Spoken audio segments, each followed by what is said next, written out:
So, yun guys, good morning. Pakilang take ko na to. 7:06 a.m. in the morning, 8th of January. So, update lang, no?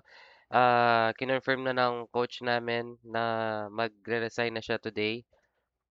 Or hanggang 9, hanggang Friday shift na lang siya. Tapos, batching na siya. Siya yung kasama ko naghahanap ng work at home para sa bahay na lang mag-work. Tapos hanggang ngayon, masakit pa din. May nararamdaman pa sa katawan. So, bumili na ako ng BioFlu 3. Sana sapat na yon para gumaan yung pakiramdam kasi ang hirap wala pa akong benta pero hirap nagko-call pagka may nararamdamang iba. Tapos yun, update lang. Yun nga, nakakalungkot na dun sa RTA,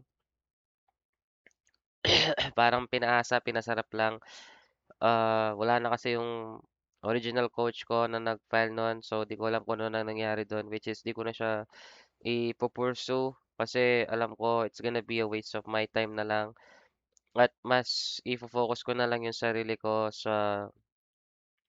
um, sa mga bagay na kailangan kong gawin. Especially dun sa PayPal ko, kailangan ko siyang i-verify. Akala ko kung nag-link ka na ng bank account is pwede na siya. Hindi pa pala. Kailangan mo pa pala siyang i-confirm.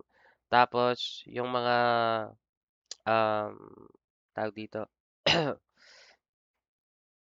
yung mga work at home na agency na pinag-a-applyan ko, i-work on ko na din siya. Tapos siguro, after kong makakuha sa agency, doon ko siguro tututukan yung client by client kasi kung client ang kukunin mo ngayon, medyo parang risky. So, mas maganda kung meron talagang work na matibay, na parang backbone ba.